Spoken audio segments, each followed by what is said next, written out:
Praise the Lord, my beautiful blessed souls. Back again with another video. Here we go. We are in Leviticus chapter 2. And we're going to get started reading the passage.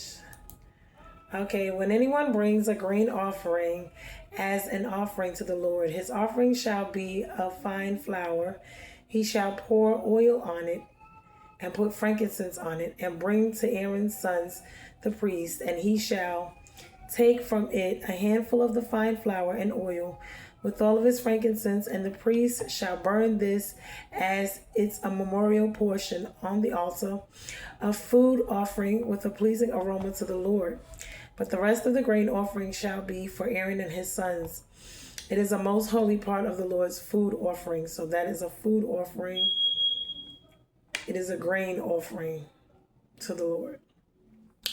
When you bring a grain offering baked in the oven as an offering, it shall be unleavened loaves of the flour mixed with oil, or unleavened wafers smeared with oil. And if your offering is a grain offering baked on a griddle, it shall be a fine flour unleavened mixed with oil. You shall break it in pieces and pour oil on it. Is a grain offering, and your offering is a grain offering cooked in a pan. It shall be made of fine flour with oil. And you shall bring the grain offering that is made of these things to the Lord. And when it is presented to the priest, he shall bring it to the altar. And the priest shall take from the grain offering its memorial portion, and burn this on the altar, a food offering with a pleasing aroma to the Lord. But the rest of the grain offering shall be for Aaron and his sons. It is a most holy part of the Lord's food offering. No grain offering that you bring to the Lord shall be made with leaven, for you shall burn no leaven nor any honey as food offering to the Lord. As an offering of first fruits you may bring them to the Lord, but they shall not be offered on the altar for a pleasing aroma. You shall season all your grain offerings with salt. You shall not let the salt of the covenant with your God be missing from your grain offering. With all of your offerings you shall offer salt. If you offer a grain offering, first fruits to the Lord, you shall offer for the grain offering of your first fruits fresh ears, roasted with fire, crushed new grain, and you shall put oil on it and lay frankincense on it. It is a grain offering, and the priest shall burn it as a memorial portion, some of the crushed grain and some of the oil with all of its frankincense, and its food as an offering to the Lord. So now we done read that. Let's get into what it means, because that's what we really want to find out. The meat offering, which is a flour, the offering of first fruits is another one. Okay, we're going to get to the meat offering first. The meat offering may typify Christ as presented to God for us, and as being the bread of life to our souls. So that's what that one symbolizes. But they rather seem to denote our obligation to God for the blessings of providence and those good works which are acceptable to God. The term meat was and still is properly given to any kind of provision, and the greater part of this offering was to be eaten for food, not burned. These meat offerings are mentioned after the burnt offerings without an interest in the sacrifice of Christ and devoutness of heart to God. Such services cannot be accepted. Leaven is the emblem of pride, malice, and hypocrisy, and honey of sensual pleasure.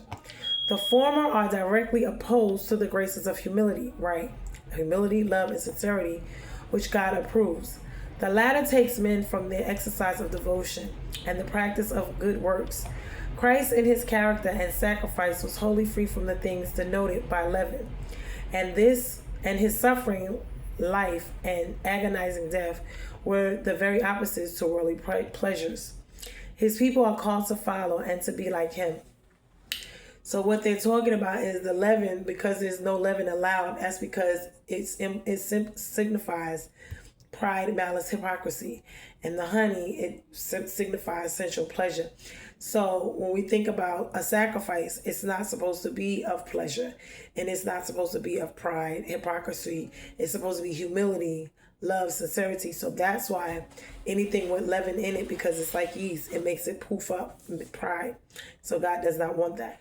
Okay, verse 12 through 16. Salt is required in all the offerings. God hereby intimates to them that their sacrifices in themselves were unsavory, meaning all religious services must be seasoned with grace. That's the salt. Christianity is the salt of the earth. Remember that. Directions are given about offering their first fruits at harvest. If a man with a thankful sense of God's goodness and giving him a plentiful crop was disposed to present an offering to God, let him bring the first ripe and full ears, meaning the first fruits of the crop. Whatever was brought to God must be in the best and in its kind, though it were but green ears of service of corn and oil and frankincense must be put upon it. Wisdom and humility soften and sweeten the spirits and services of young people, and their green ears of corn shall be acceptable. God takes delight in the first ripe fruits of the Spirit and the expressions of the early piety and devotion. Holy love to God is the fire by which all our offerings must be made. The frankincense denotes the mediation and intercession of Christ by which our services are accepted. Blessed be the God that we have the substance of which these observances were but shadows. There is that excellency in Christ and in his work as a mediator which no types and shadows can fully represent, and our dependence thereon must be so entire that we must never lose sight, if anything, that we do, if we would to be accepted of God. So that means we cannot lose sight, because it's not about us, it's about God, it's about Christ. So this is where the haughtiness, the pride, and all of these things come in at. And this is why these things have to be done, because it is humility. Pride is what got Lucifer kicked out of heaven. So we must understand God hates pride. This is why you see them talking about the pride with the parades and all of that, with the homosexuality. God hates those type of things. Those are abominations to him. Why? Because you cannot be prideful standing in the midst of God. I mean, how can you, the creator? And on top of that, it is a slap in the face to his son Jesus, who paid the ultimate price for us. Why? Because he could have been prideful, but he wasn't. He was full of humility. He came here and he died for sins that he himself did not even do. So we must be humility. We must have humility. We must lay our pride down and have humility. Okay, let's get more into, and I gotta find those. I didn't get the pictures of the ark and the tabernacle. I have to show them because I meant to do that at the end of Exodus. But anyway, Leviticus chapter 2 introduces the grain offering. In Hebrew, it means mincha, a non-animal sacrifice that expresses gratitude, dedication, and covenantal faithfulness. Unlike the burnt offering in chapter 1, this offering is bloodless and yet deeply symbolic. The purpose of it, the grain offering. Purpose, a voluntary act of worship, meaning this is thanksgiving and devotion to God. We must always enter his courts with thanksgiving and praise. This is when, and repentant. So whenever we're going to God or approaching the throne, even in prayers, these are the first two things we must do. We must first enter in with thanksgiving. We must secondly be repentant, meaning apologizing, sorrowful, changing of our ways. Materials: fine flour, oil, frankincense. Sometimes it's baked and or roasted. No blood, no leaven, no honey. These omissions carry theological weight, as we were just describing. Uncooked flour, fine flour with oil and frankincense. This is what they're supposed to do. The priest burns a portion and the rest goes to the priest. Oven baked, if it's oven baked, because sometimes this, this is how they're preparing the preparation, different methods. Oven baked, unleavened cakes or wafers with oil, broken and offered with oil. Why? Because we're supposed to be a broken and contrite spirit, always humility. Griddle baked, unleavened crumbles and oil. This is a memorial portion, is burned. The rest is consumed by the priest. Pan cooked, fine flour and oil. Same ritual as above, meaning portion burned and the rest was consumed. First fruits, roasted crushed grain with oil and frankincense, offered as a special dedication. Now we're going to get into the key symbolisms and instructions. No leaven or honey. This means these ferment and decay, symbolizing impurity or corruption. They were excluded from the altar offerings. Salt of covenant. Every grain offering must include salt, symbolizing preservation, loyalty, and covenant faithfulness. Now remember, salt had a lot of meanings back then. And that's why we're the salt of the earth, because it's supposed to add flavor. We're supposed to preserve. It's supposed to be faithfulness, loyalty. This is what this is supposed to be about. And it also helped keep things preserved from decaying. Memorial portion. A small part burned on the altar as a pleasing aroma. The rest is holy and consumed by the priest. Spiritual themes. Purity and simplicity. The offering is humble yet rich in meaning, emphasizing inner devotion over outward spectacle. Covenant loyalty. Salt binds the offerings to the eternal covenant between God and Israel. Provision and gratitude. The grain offering acknowledges God as the source of its substance and blessings. So, Leviticus reflects, reflection on worship that is quiet, pure, and deeply rooted in covenant. It's a theology of flower fire, where even the simplest gifts become sacred when offered with sincerity. So, he wants us to know if we would like to explore the loaves and the tabernacle and spiritual symbolism of salt. I would love to, but not right now. So we're going to get into this because as we can see, God always talks about us being the salt of the earth. He always talks about, even with the body that was broken when they do the communion, it's also with the little wafer crackers. It has salt on it, but it doesn't have any leaven on it. And then when they do the communion, if you notice the grape juice, which symbolizes the blood, it's supposed to be wine, but the wine that they drank back then was not the wine we drink now because it didn't have any alcoholic properties to it. It was just the purified grapes. So, in the fermenting of them. So when we think about these things, the symbolisms of them, we get an idea of what it is that God is looking for and what he wants and expects from us. One, we see humility. We have to get rid of the pride. We have to have nothing but humility.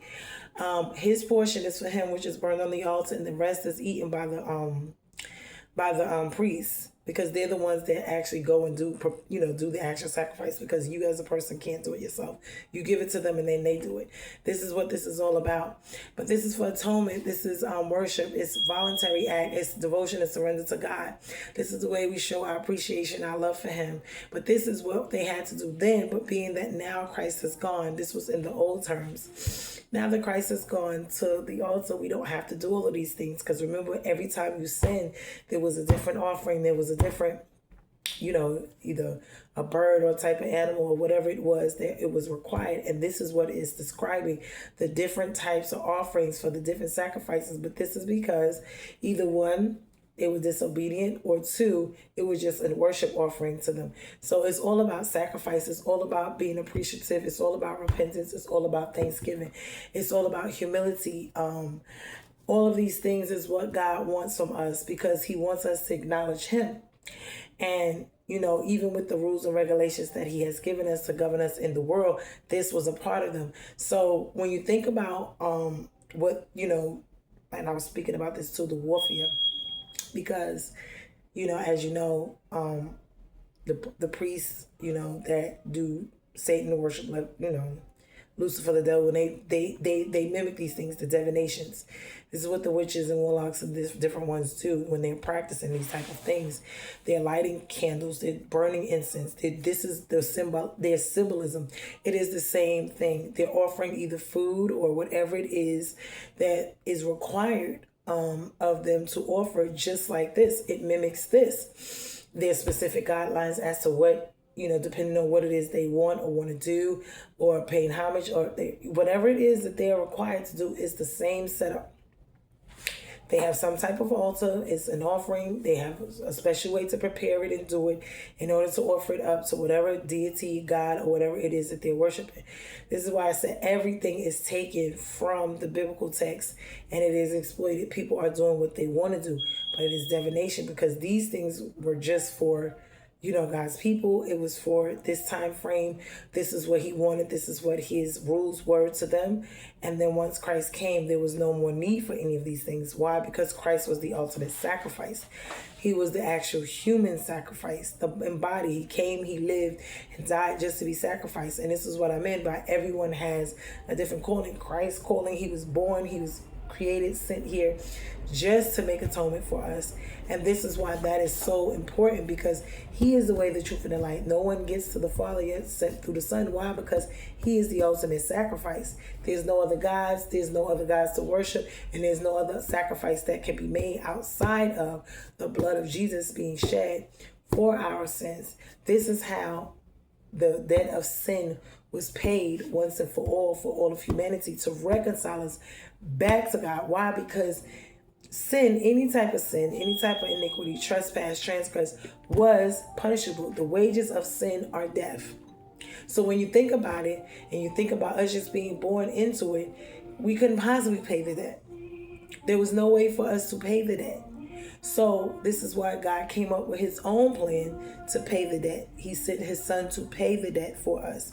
But now we have to live in it and walk in it. And we have to give up our lives, because if we want to follow Jesus, we want to be with him, we want to be in the kingdom, we have to follow him. So that means we have to take up our cross, and we have to follow him and our sacrifices daily, our injustices daily, all of the evil, wicked things that go on with us daily. And we have to walk it out the way Christ did.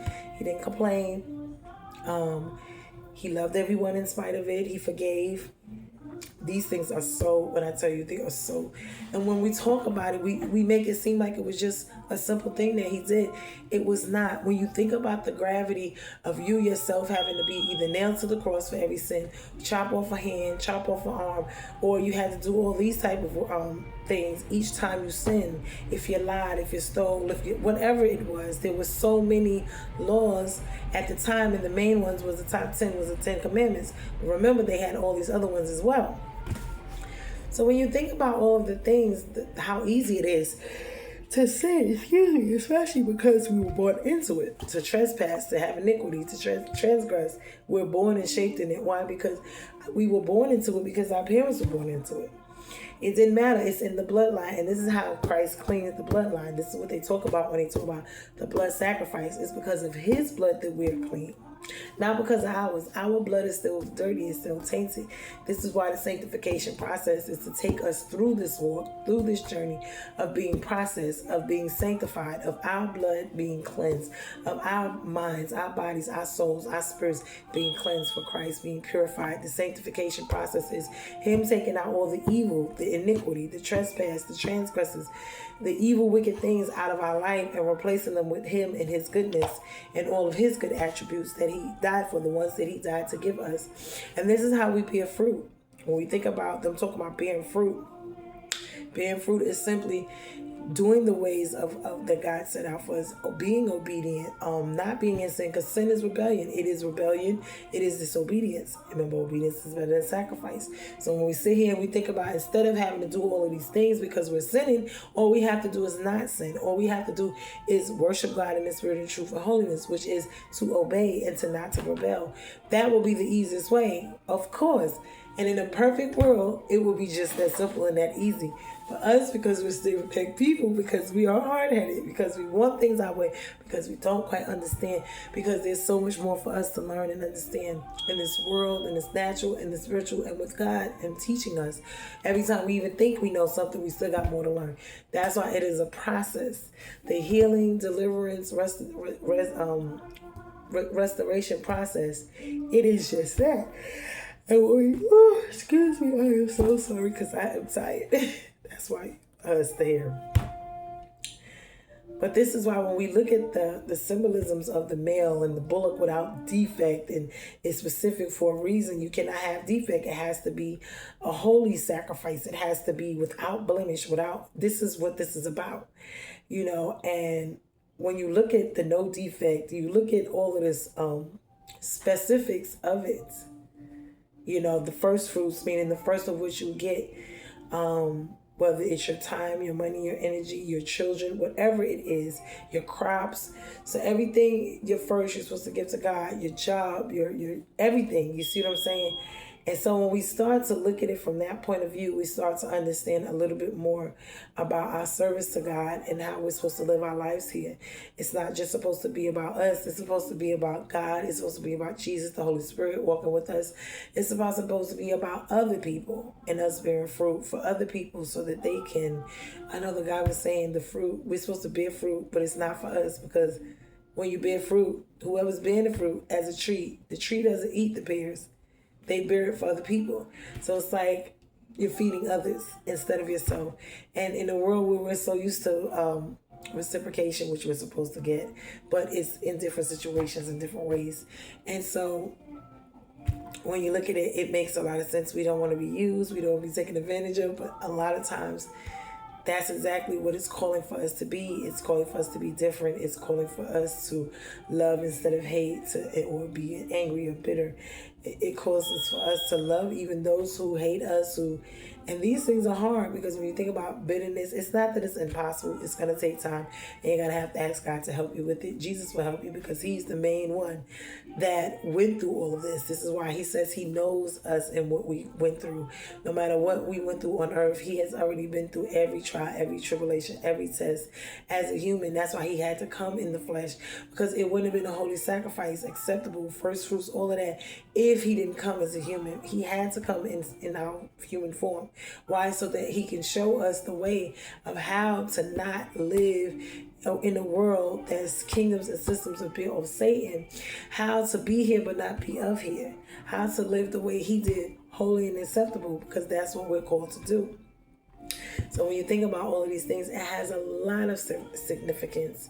It has a lot of meanings. And like I said, when you look at this compared to the opposite world, which is Satan's world, they do the total opposite. And this is to hurt and harm and get over, or whatever it is. It's about control. It's about manipulation. It's about monitoring you. It's about all of these being a familiar spirits. It's about these spirits or people, places, and things. Because, a lot of times warfare is from people People could be doing things, putting spells, cursing you, cursing your family, don't want to see you happy, don't want to see you with things. And they could be taking your things. They could take your hair. They could take your nail clippings, whatever. Usually it's people and been around, and usually they have close access to you. Because remember, Christ said in his word, he said, your enemies will be of your own household, such as Cain and Abel. Cain killed Abel, that was his brother. Such as in, what was the other one? With Judas, when he betrayed Jesus, he was somebody weird in his camp. When David was fleeing from Saul, that was his father-in-law. He married his daughter right in his own household. You see what I'm saying? So when we look at these things and we start to understand and pick it apart, that it could be generational curses, it could be our parents or their parents was dabbling in these things, or it could be we're reaping or we have sown things that we have done, or it could be a mixture, one or the other, or it could be just a trial and a test that we're going through, because God will allow us to go through certain things too, to get certain things out, to try us, to test us, to see if we're walking, if we're going to stay and walk with God, or if we're not. This is the whole test, to see if you will walk away when things get hard, or will you still stand, love God, trust him, and still love him and walk with him. Why? Because a lot of people say that they love God, but then the moment things get rough and things get bad, their life is not what they wanted it to be, they walk away. This is how a lot of people get into witchcraft and sorcery, because they're angry, they're bitter at whatever was going on in their lives, or someone else had something, or it's the trauma, it's the torture of what happened to them when they were younger. They're angry, they took on this new persona of protecting themselves. Why? Because when things happen and you're shattered, or you go through certain things traumatic, like PTSD and all these different things, it can shatter you. I was talking about that the other day. It shatter you, your heart, your mind. It changes you, makes you a whole different person, makes you see the world in a whole different light. Your heart is hardened, you're not feeling, you're not able to cry, have emotions like that. You don't have any regard to other people and their pain and what they're going through, no empathy, no sympathy. Your mind is really not focused on others, it's really focused on yourself and what you need to do for you. And don't get me wrong, you need to focus on self, but we're still called to be here, to love one another, to bear one another's burdens and all these type of things. But when you see that people are the burdens and they are learning these things and they are doing these things just so they can either turn around and get back at you or do something to you, or if you didn't do anything to them. They just don't like you. They want what you have, or they don't feel like you deserve it, or whatever the issue and problem is with you. And then they start seeing people, witch doctors, sorcerers, or chanting, doing little things, or dabbling into sorcery and witchcraft, which is simple to do, simple things. I've been told even trying to control someone and, make them do what you want them to do, or vice versa. They want you to do what they want you to do, manipulating you, lying to you, telling. These are all ways of witchcraft. They are all ways of people, whether they know it or not, of actually performing witchcraft on people, because you're working on getting a desired end or desired result by all means necessary. So you will lie, cheat, steal, kill to get whatever outcome that you want to come out of this situation to work in your favor. And because we're not allowed to bend people's will, everyone has free will. God even give us free will. So that's why he don't rush in and do stuff to these people. Why? Because he uses them as tools. That's number one. But he uses them as lessons amongst themselves as well. Why? Because they have to see what it is that they're doing as well. Their lives are not just hunky-dory every day. That's not what it's about. So when we look at these things, we get a real big sense of what is going on in the world. Because if they're not teaching us these type of things, then we honestly don't know. We don't know the enemy that we have. We don't know the kingdom and the systems. We don't know the moves to make, like chess and checkers. We want to make the next move the best move. We want to win instead of losing, right? But how do we do that? We have to war. We have to fight in the spirit. You see what I'm saying? We have to fight. We have to denounce. We have to fast, pray. We have to take these things back. But the best teacher, the best way to fight off anything is living righteously before God. That is the best way for you. Why? Because living righteously before him, your life will testify against whoever the accuser who is in court trying to accuse you and condemn you and get access to your life, put hexes and spells on you. Why? Because they're looking for legal right to say, oh, well, that door's open. They're playing with my things. They're over there doing hoodoo, voodoo, Ouija boards. Yes, because they're dealing and dabbling with those things, I have a right to curse them and curse their life. I have a right to make everything go wrong for them. Why? Because there's some other stuff in their bloodline, but since they want to do that, hey, we're gonna use it. Let's bark on this. We're gonna light this, erect this up. We're gonna ask our guys. We're gonna do this, do that, so we can have access, so we can do what needs to be done. But the only way God allows it is if there is sin in your life, if there's some type of curse or something that has a just cause, meaning a cause, a reason for being there. What was it? Out of sin, trespass, transgress, disobedience, iniquity, from either your grandparents or now, whether they told you, you knew it or not, it still stands. It still holds weight against you, against your children, against your lineage, your children's children. We don't want that. We don't want a repeat of what goes on in our lives. Meaning, when I say that, parents on drugs, homelessness, poverty, sickness, disease, what else? Fame, vanity, fortune. And when you see a lot of these things happening, going to jail, all of these different things that go on in everyday life, and when we just look at them and we're like, wow, that does seem strange and weird, pay attention. This is a time for warfare. This is a time to get right with God, because as you can see, it just gets to be a lot, is what I would say. It really does. We have to be paying attention. We have to be, daily, because remember, these things are going 24/7. You see what I'm saying? If you notice someone stealing your things or taking your things or wearing your things, they could be trying to do a destiny swap. They could be trying to steal your star. They could be trying to do, get you out of the way, so take your gifts and your talents and transfer them to them and give you what they have out of their life. This is what goes on. This is why you see most of these countries that practice these type of things are severely impoverished. Why? Those are the spirits of poverty, iniquity, all these type of things. Why? For worship of other gods. You see them get hit with all types of hurricanes, tornadoes, different things. What do you think that is? Because either God is going to bring you blessings or he's going to bring you curses. And this is, I'm going to go read Deuteronomy 28. I'm going to go and I'm going to read it so that we can kind of understand, because either we're passing blessings or we're passing curses down to our children. We must understand that. It's not just for ourselves. Our parents pass it down to us. Their parents pass it down. Everyone has a story. Everyone has something that we're on their life that make them the way they are, who they are. They think, act, their characters, their personality is the way it is for a reason. People get upset. Some people are closed off. Why? Maybe they had a lot of hurt in their life. Some people are open as butterflies. Hey, and some people are opposite, meaning that this happened, but they're the total opposite to protect themselves. Why? God allows things, when things happen, he allows for something to be, it's a mechanism that's inside of us to survive, meaning to do whatever it takes so that it's not so traumatic for our brains, our hearts, that we leave here, or we leave here untimely, or we commit suicide. Why? Because some things that you go through, it's things that some people can handle and some other people couldn't.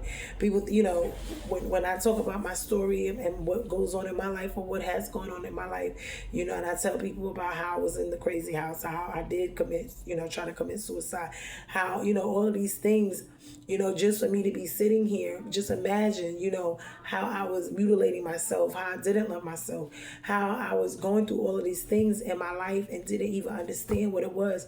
These demons, they were tormenting me. They were, having me hurt myself, hate myself. This is what I was talking about, the guy in the tomb, when Christ went, up to the tomb and saw him cutting himself. When you see people doing stuff to themselves and they hate themselves and they hate them, this is what this is about. This is warfare. Something traumatic will happen. Something went on. There's some type of sin. There's some type of breakdown. There's some type of something going on. And when you see that their lives is filled with misery, heartache, and pain, it's a bunch of, stuff that's going on that just drops out of the sky. It doesn't make any sense. One minute everything was fine. Next minute something was going on. And this is how you got to tell. You can tell if it's a spiritual, if it's a reaping or sowing, because you will be able to tell. You will be able to look at the situation. But if you don't know that there's a kingdom of darkness and the systems put in place that is against us, accusing us, that you don't know there's altars, covenants, and contracts from your parents and their children's children, 3-4 generations ahead. If you don't know, and then things are, skipping bloodlines and coming into you and just hitting you, and you're going through it, you wouldn't understand what's going on. Why? And this is why people commit suicide. This is why they do, because they don't even know. They don't know that they're either under attack or they're in a reaping situation where they're either reaping something that the ancestors sowed, or they're reaping something of their own hands. It could be either or. And when we sit down and we think about these things, we got to understand. And yes, we do play a part, because what we're going to do with what we have and the knowledge that we gather, once we gather it, how to fight against it, this takes action. You can't just sit around. Guess what? Faith without works is dead. God wants you to be healed. He wants you to be delivered. He wants you to be restored. But if he asks you to walk on water, to grab his hand and look, whatever it is, you got to do it. You have to. I mean, there's no other way around it, because you can't go backwards. The demons are waiting. You can't stay still forever. You can only move forward. And whatever is forward, that is, God has already walked in it out. He's already prepared a place, provision. He already has all things working for your good anyway. So, and it's hard for us to get to this point to where we get it and we understand, because we got to renew this and we got to renew this. Why? If not, he's going to give us a new one. Why? Because we need to. People say, oh, God knows my heart. Yeah, but it's deceitfully wicked and sick. Who can know it? Why? Because the moment folks don't get their way, they don't get what they want, just like with our children, it becomes an issue, a situation, and a problem. And you can see how people deal with you, especially once they get what they want, or if they don't get what they want, because it could be either or. They could get what they want and treat you like crap, or they could not get what they want and treat you like crap. I mean, it's just. And when you grow up in a family and systems like this, that's over and over again impoverished, and drugs and drug addiction and abuse, and when you see these things and these are normal for you, it's not. These are dysfunctional situations. But if God allows you to go through it, it's because whatever is coming up in your life, you're going to have to be prepared for these situations to help other people get through it, get out of it. That's what I'm here and all about. That's how your fruit, bear fruit. You plant your seeds so you can have your harvest later on down the line. And that's what that's all about, because you got to keep something coming in. Systemically, it's just the way that this world is set up. So,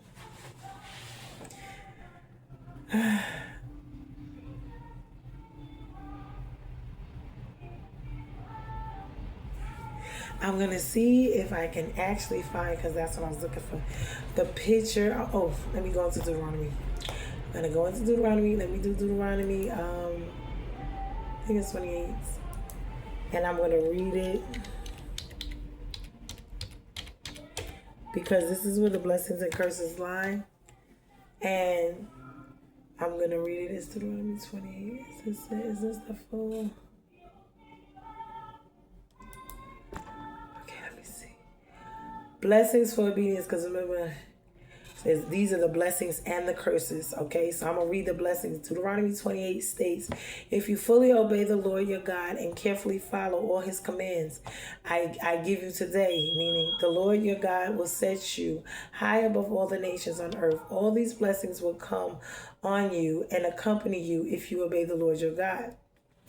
1, you will be blessed in the city and blessed in the country. The fruit of your womb will be blessed, and the crops of your land and the young of your livestock, the calves of your herds and the lambs of your flocks, everything blessed. Your basket and your kneading trough will be blessed. Remember, these are the times where they was using these things as, these were considered wealthy things, meaning they were able to use them and have wealth. You will be blessed when you come in and blessed when you go out. The Lord will grant that the enemies who rise up against you will be defeated before you. They will come at you from one direction, but flee from you in 7 different directions. The Lord will send a blessing on your barns and on everything you put your hands to.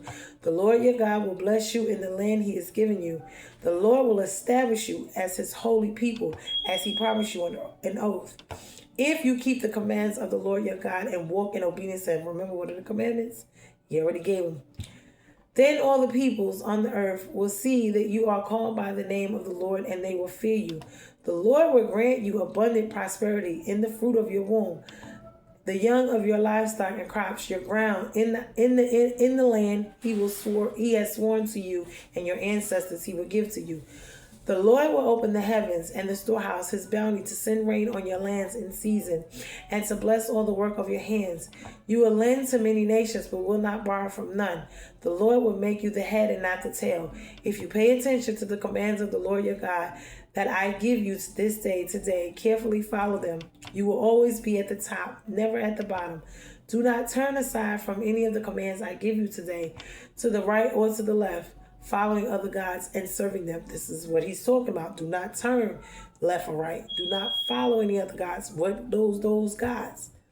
Anything you're worshiping, anything you're making an idol, anything that you're breaking as far as his commands and his commandments that he's given us. This creates what? Sin, transgress, iniquity, trespasses. What does that equal? Sin. Wages of sin is what? Death. And what? Curses. Okay, this is going to be curses for disobedience. However, if you do not obey the Lord your God and you do not carefully follow all his commands and his decrees that I am giving you today, all these curses will come upon you and overtake you. You will be cursed in the city, cursed in the country. Your basket and your kneading trough will be cursed. The fruit of your womb will be cursed, and the crops of your land and the calves of your herds and the lambs of your flocks. You will be cursed when you come in, and curse when you go out. The Lord will send on you curses, confusion, rebuke, and everything you put your hands to, until you are destroyed and come to a sudden ruin because of the evil you have done in forsaking in him. The Lord will plague you with disease until he has destroyed you from the land you are entering to possess. The Lord will strike you with wasting disease, with fever and inflammation, with scorching heat and drought, with blight and mildew, with which will plague you until you perish. The sky over your head will be bronze, and the ground beneath you iron. The Lord will turn the rain of your country into dust and powder. It will come down from the skies until you are destroyed. The Lord will cause you to be defeated before your enemies. You will come at them from one direction, but flee from them in 7 different directions. And you will become a thing of horror to all the kingdoms on earth. Your carcasses will be food for all the birds and wild animals, and there will be no one to frighten them away. The Lord will afflict you with boils of Egypt and with tumors, festering sores, and the itch for which you cannot be cured. The Lord will afflict you with madness, blindness, confusion of the mind. At midday you will grope about like a blind person in the dark. You will be unsuccessful in everything you do. Day after day you will be oppressed and robbed with no one to rescue you. You will be plagued to be married to a woman, but another will take her and rape her. You will build a house, but you will not live in it. You will plant a vineyard, but you will not even begin to enjoy its fruit. Your ox will be slaughtered before your eyes, but you will eat none of it. Your donkey will be forcibly taken from you and will not be returned. Your sheep will be given to your enemies, and no one will rescue them. Your sons and daughters will be given to another nation, and you will wear out your eyes watching for them day after day, powerless to lift a hand. People that you do not know will eat what your land and your labor produce, and you will have nothing but cruel oppression all your days. The sights you see will drive you mad, and the Lord will afflict your knees and legs with painful boils that cannot be cured, spreading from the soles of your feet to the top of your head. The Lord will drive you and the king you set over you in your nation, unknown to you and your ancestors. There you will worship other gods, gods of wood and stone. You will become a thing of horror, a byword and an object of ridicule among all the peoples where the Lord will drive you. You will sow much seed in the field, but you will reap harvest of little, because locusts will devour it. You will plant vineyards and cultivate them, but you will not drink the wine or gather the grapes, because worms will eat them. You will have olive trees throughout your country, but you will not use the oil, because the olives will drop off. You will have sons and daughters, but you will not keep them, because they will go into captivity. Swarms of locusts will take over all your trees and crops of your land. The foreigners who reside among you will rise above you higher and higher, but you will sink lower and lower. They will lend to you, but you will not lend to them. They will be the head, but you will be the tail. All of the curses will come upon you. They will persecute you, overtake you until you are destroyed, because you did not obey the Lord your God and observe the commands and decrees he gave you. There will be a sign and a wonder to you and your descendants forever, because you did not serve the Lord your God joyfully and gladly in the time of prosperity.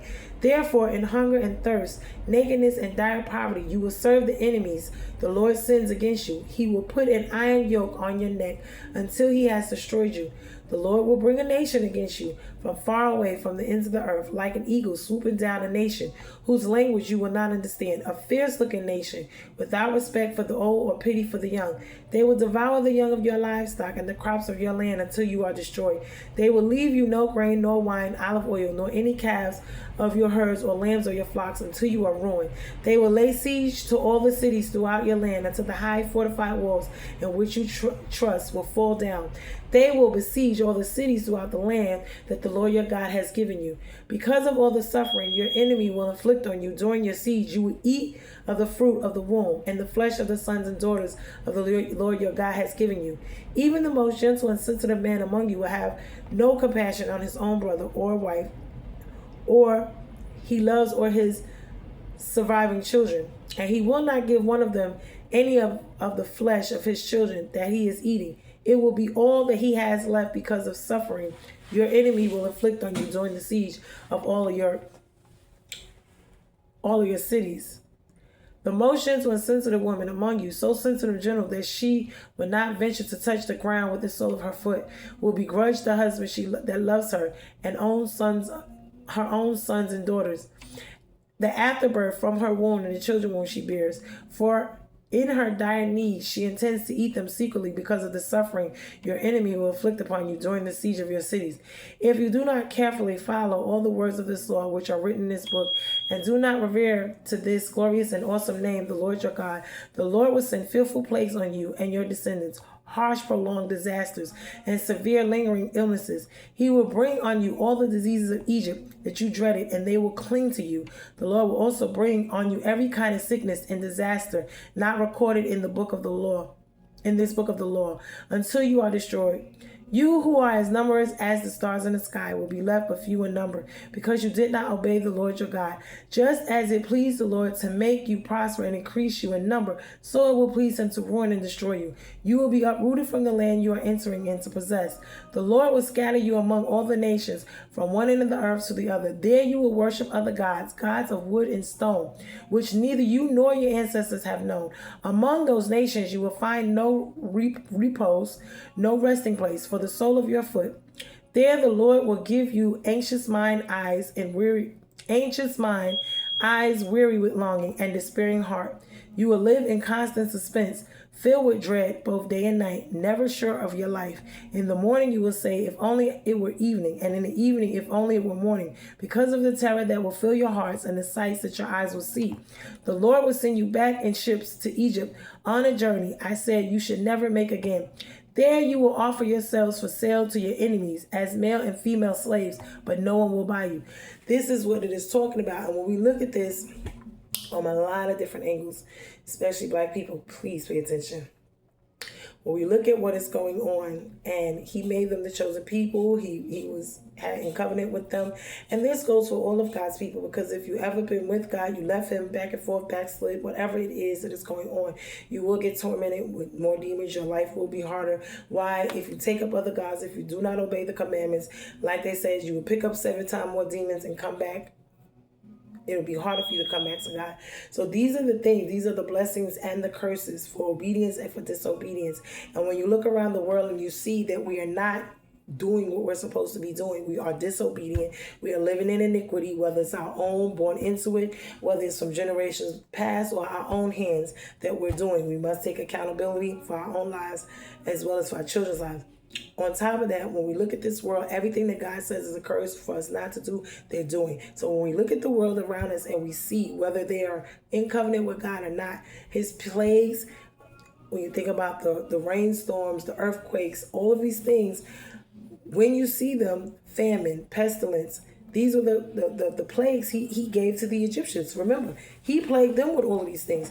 And each plague was about the God that they were worshiping. When you look at it, he did that for a reason, to show them these gods that you worship aren't what you think they are. They are not the actual God. And I'm going to show you when I send you this plague and you pray to them for them to heal it and restore it, and they can't and they don't, because they're not the real true living God.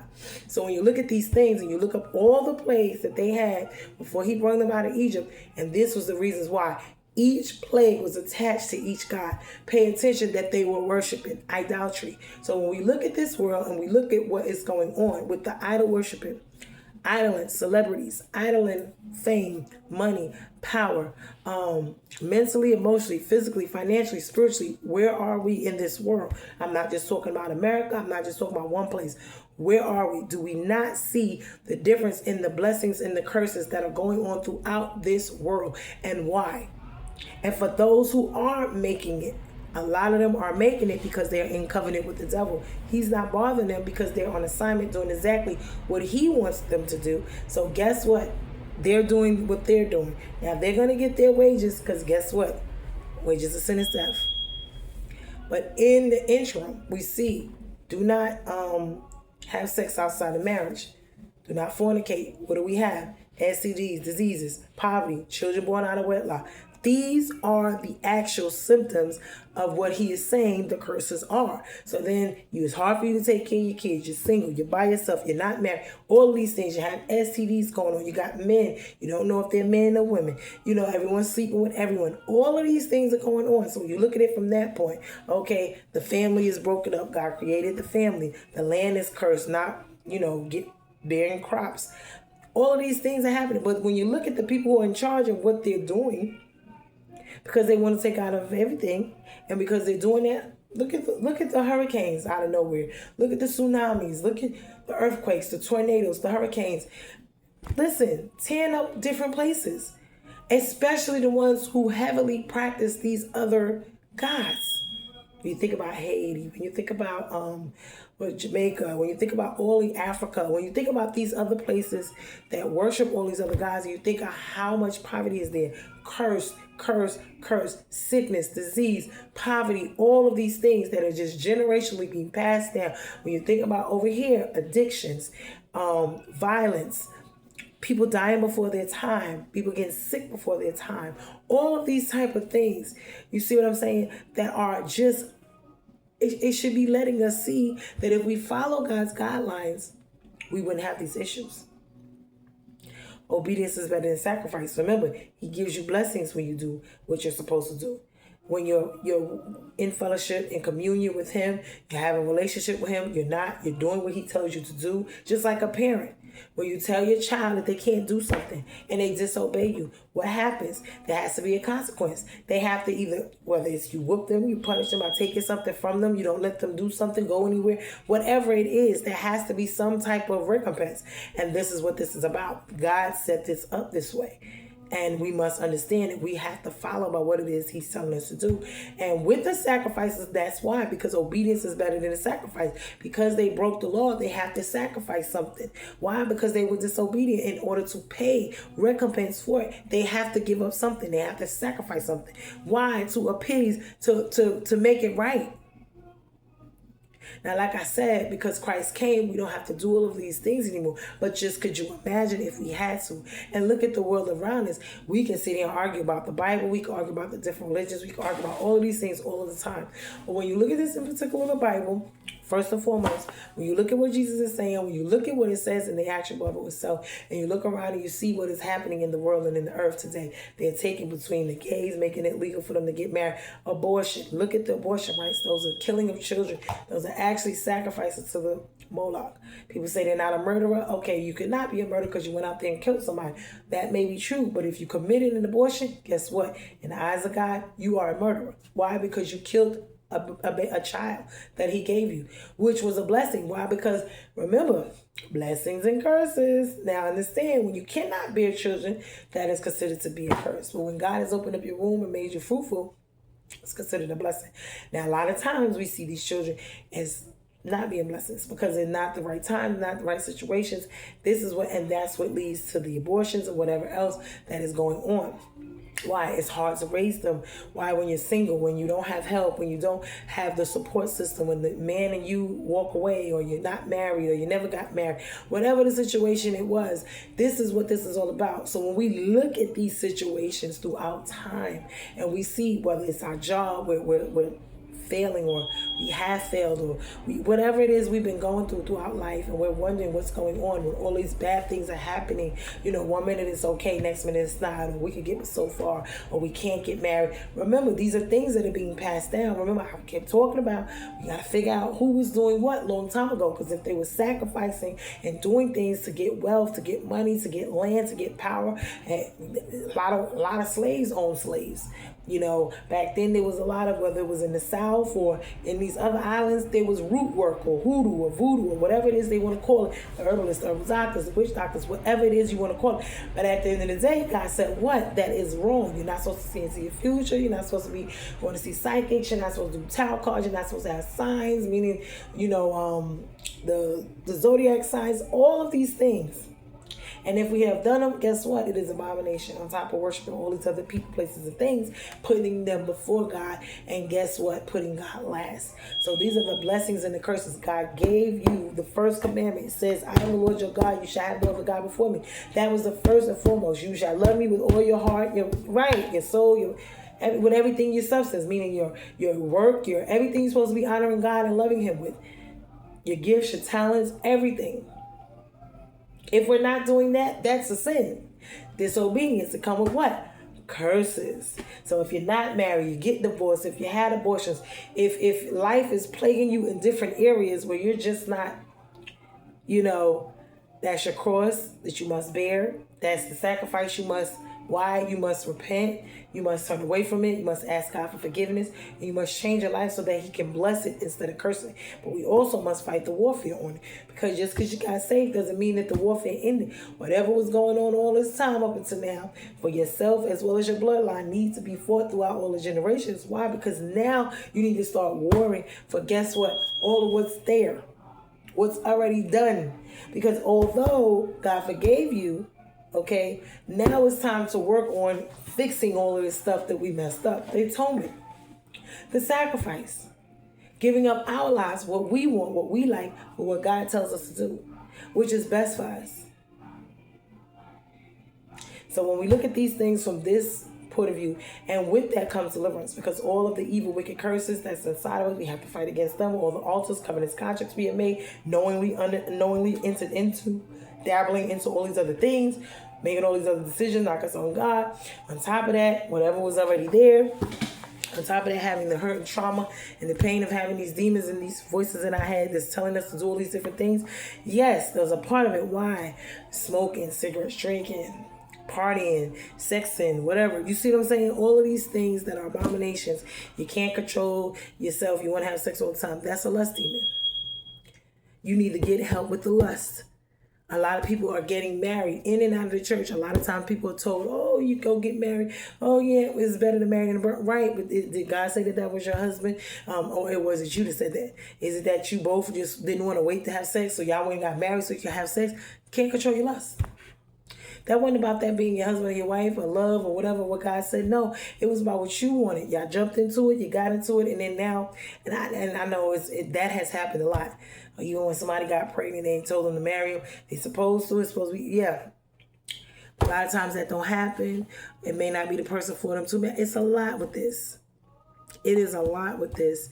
And we have to look up what God says about it, because what man says and what God says is two different things. What the world and culture says is different. So, and like I said, the legal right is the main thing for them to have in your life. Do they have legal right to be there and torment you, to snatch and take up everything that you have? If you're in sin and disobedience, they have every right to take away everything that you ever wanted to fail. You have to renounce. You have to cancel. You have to bind. You have to rebuke. These are the things you have to do in order to come out of covenant with these things. Fasting and praying. It's a lot of things that you need to be doing that would help. And more than anything, figuring out indicators of the demonizations. What type of demons are you plagued with, tormented with? You know, for each different thing, you can have different things. It just depends on what it is. Miscarriage, divorce, abortions, sexual sin, addictions, control, generational curses, occults, personal sins, cult involvement, alternative medicine practice, religious practices, ungodly soul ties, and ungodly relationships. You know, these are a lot of things, but the typical way you can tell if you have any demonic or possible demonizations is if you have any addictions. I don't care what it is. You could be addicted to work, and if it's an addiction, it's an addiction. You could be addicted to YouTube. You could be addicted to Facebook. It's an addiction. As well as drugs, alcohol, sex, your behavior extremes. Do you go from one extreme to another? Do you have bitterness and unforgiveness in your heart? Do you have any type of compulsive behaviors like OCD? They call these little OCDs, the different ones. You say DID, I think that's the new one that they have, because multiple personalities or something like that. Depression, fears and phobias. Do you have a fear or phobia anything? Are you severely depressed? Do you have suicidal thoughts? Do you have guilt and shame, self-condemnation, meaning low self-esteem? You don't like each other, yourself. Are you hearing voices? Do you have any hereditary illnesses inside your bloodline? Have you ever been involved with any false religions or occult involvement, like games, video games, any type of occults? Like I was saying before, the occults could be, I say, acupuncture, different type of things. I mean, I've never done acupuncture, but I've heard of it. Sexual aberrations. They talk about yoga, the Pilates, being in secret societies, all those type of things. Any type of sexual aberrations, any type of abuse. It can be physical, emotional, sexual, mental abuse, any type of abuse you've ever had. Suicidal tendencies, like I said. Discouragement, anger, violent behaviors at times. Traumas, physical, emotional,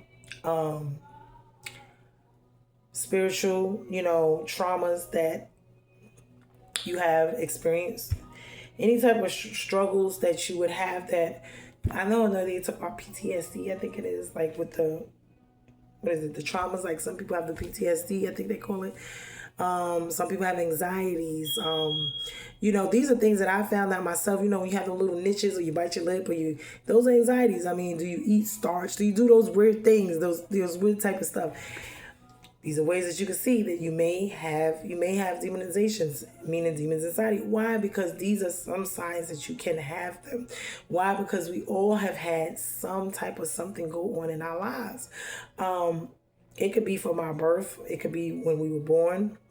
how we got here, did our parents want us, all of these different things, because remember, we're born into a lot of things: iniquity, trespasses, and transgressions. We're born already into them. So when we get here as children, we already have stuff going on, but we don't even know, because we haven't even gotten to that point yet.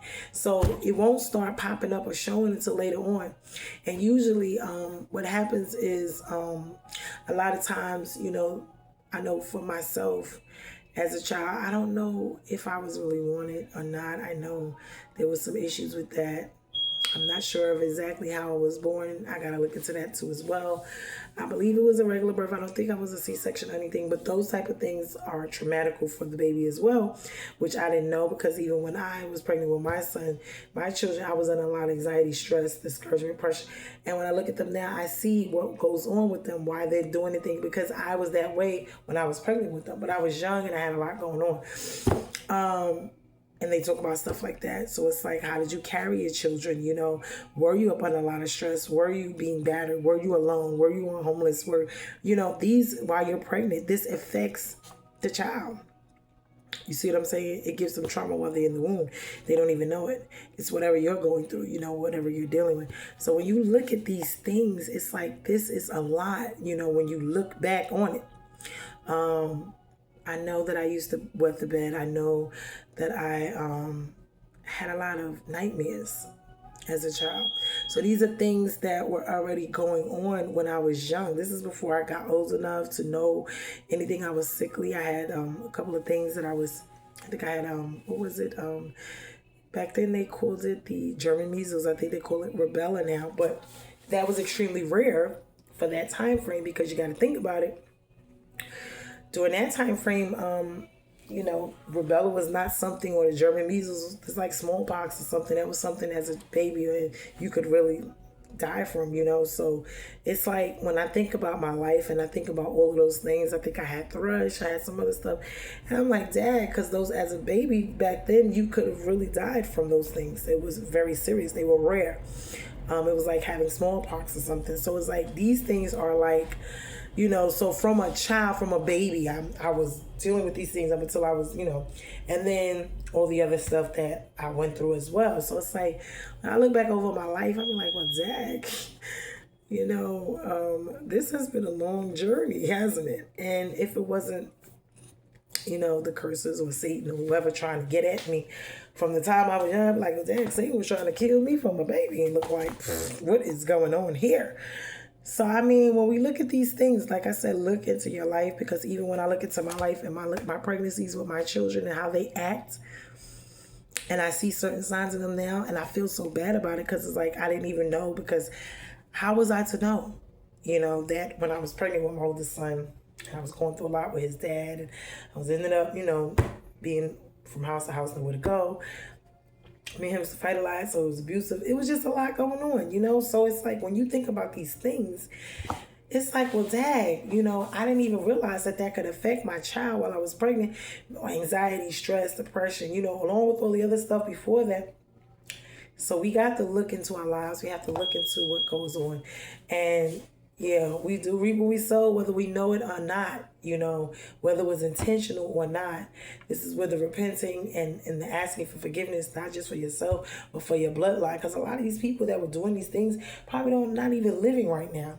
They're probably gone, but they're still there, and it's in the bloodline, and someone has to stop it before it continues on. You don't want, if divorce is in the family, you don't want your children not to get married. You don't want that to be over them, where they fornicating and having sex out of wedlock and, children out of wedlock. You want them to have healthy, marriages and relationships, so God can bless them, whether that's, in their work life, in their personal lives, with their children, with their family members, with their friends, with their co-workers, because looking at your relationships and how you deal with that, along with how your work ethic is and all these different things, how successful you are or have become with the decisions you have made in your life, it determines a lot of these things. So when we look at the failures and we look at the strengths and weaknesses we have, there's some things we just cannot explain as to what went on and why. And these are the things of of God, meaning they are of the spiritual realm.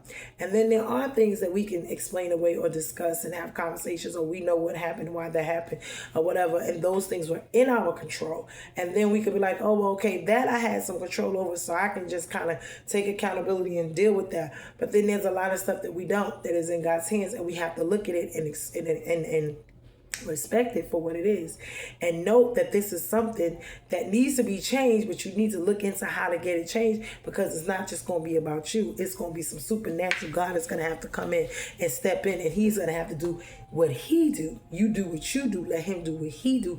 And that's the difference, because a lot of times when people are agnostic and they don't believe in God, it's like they're God, they can do everything themselves. But there's not everything. There's things in this world that you cannot handle and do yourself. And when you think on your life and you think about the things that happen that you cannot explain, those are the things of the spiritual realm. Those are the things of God. So we can see him, we can say, oh, no. It is what it is. There's no explaining it away. You know, we don't know why that happened. Like they said, I remember years ago, it was a long time ago, they was like, the little boy that had came from Cuba or Mexico somewhere, I forget the little boy, this was a while ago. And he ended up here in America in a tube or something like that, or a little piece of something. And he survived. And they said those waters was filled with sharks and all these type of things. I forget the little boy names. And you just sit there like, how did that happen when everyone else died in the journey? But he lived. That was nothing but God. You see what I'm saying? When you think about things like that, that was nothing but God. You can't tell me there's no supernatural. You can't tell me there's no God. And you're not going to tell me the God that I know is not the one, because he's the one. So, like I said, I believe in Elohim. I believe in Jehovah, Jireh, Nisi, Rapha. Yes, I believe in him, Yeshua, Yahweh. I believe Jesus the Christ. He's Emmanuel. I believe in the Holy Spirit, who is the comforter. So that's what I believe in. But anyway, this is getting to be a little bit off the line. It's not what I had wanted, but we're going to get into the demonic, and we're going to look at the actual, like I said, you got different types of demons, and they have different types of attributes, characteristics, and you have to fight them, you know, in the spiritual realm.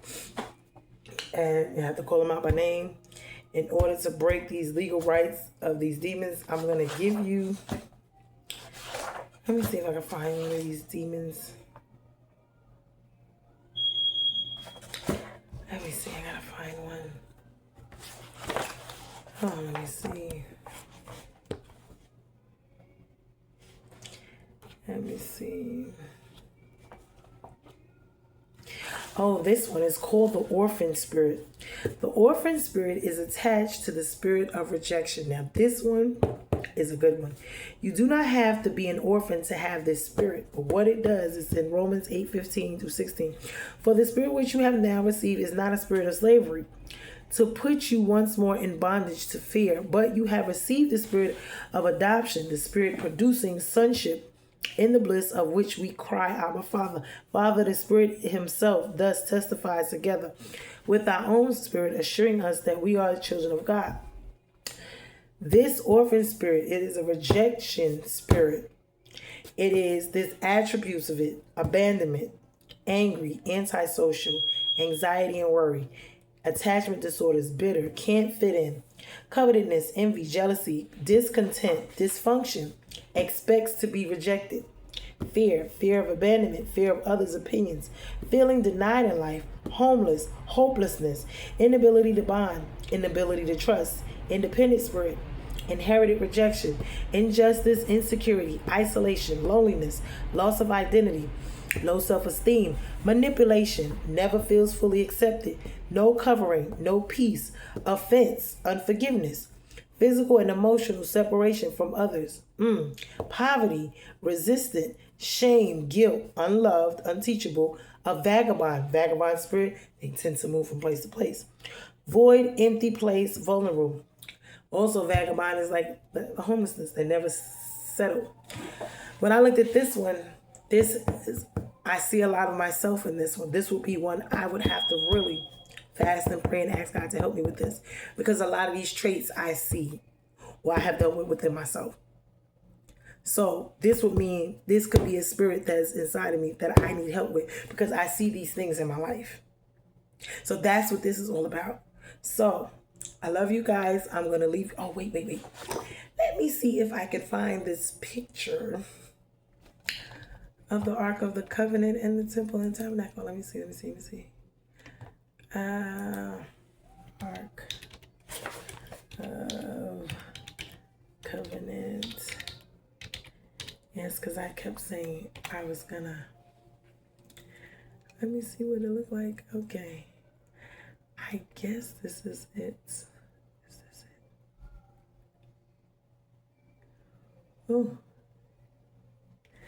Let me see. I guess this is it. Okay, this is it. Okay, hold on. This is a picture of the Ark of the Covenant. And let me see. That's another picture of it. Those pictures of it. The temple. Let me see the temple.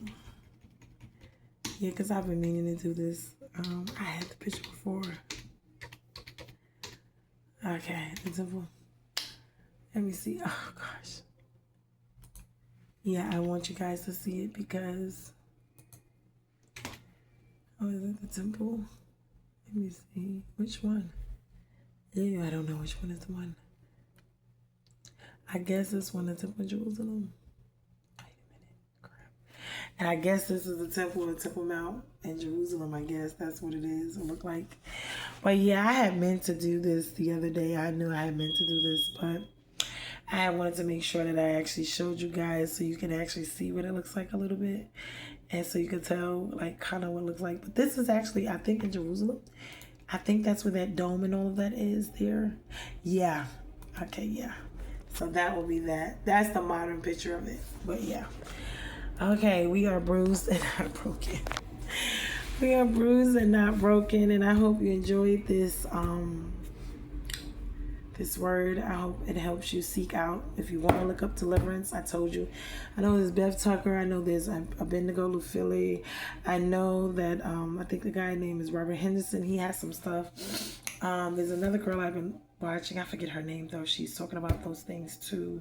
And then I know Nelson Schumann has the book about healing from soul wounds and demons. But those are the ones that you can actually look up. Like I said, deliverance would be the one for actually casting out and helping and praying for yourself about the demons and the different ones that you may have. And as well as the soul wounds and demons, that's a good one. Why? Because these could be, you know, and as for the curses and the generational ones, you can look that up because they should be in any type of, what is it book? Deliverance manual, deliverance book. And you can look up deliverance manuals. I know Bev Tucker has one. I don't know if Abednego has one. I'm not sure, but I know he does deliverance. And Nelson Schumann, I'm not sure. And Robert Henderson, I gotta look because he has some books that I wanted to look up. And he was petitioning the courts of heaven, and he was talking about how to petition the courts of heaven to get some of these things taken care of. So I'm still researching on those things because I don't really know too much about it. I'm just still learning myself. So just bear with me, you guys, because I am trying to get it together. We are bruised and not broken. Like I said, like, share, comment, and subscribe to the channel. And what I just spoke to you about, just take it into consideration, take it into heed, look at your life, look at what's going on about your family bloodlines, and let's try to figure these things out. People need to be healed, delivered, and restored. They need to have a blessed, a bountiful life. Why? Because Christ came, he died for us to have an abundant life right here. We don't have to die and go to heaven and receive everything that God has for us. Jesus died so we can have some of those things here. We may not get everything we want here, and it may be a different situation, different scenario. God will give us what he will allow us to have, what will be helpful to us, not harmful, and in his own timing. And repentance for any type of, even if it's not you that did it, for the curses, everything is like forgiveness. Oh, it's just so much when I tell you. But getting into it is what we need to be investigating because, like I said, my life personally, I knew that I had a lot going on, and I knew that I needed to, start asking God a lot of questions about what is going on in my life? Why is it this way? And what can we do to fix this situation? Because I don't want to keep living like this. But you got to first identify the source, what's going on, who's the warfare with, the kingdom and systems. You got to call it out. Lucifer, the devil, yourself. Mixture, your own accountability for your own stuff. Is it in your bloodline? Is it a curse? Whatever it is. And then you look it up. You find out what you need to do as far as fasting, praying, repenting, turning from your wicked ways.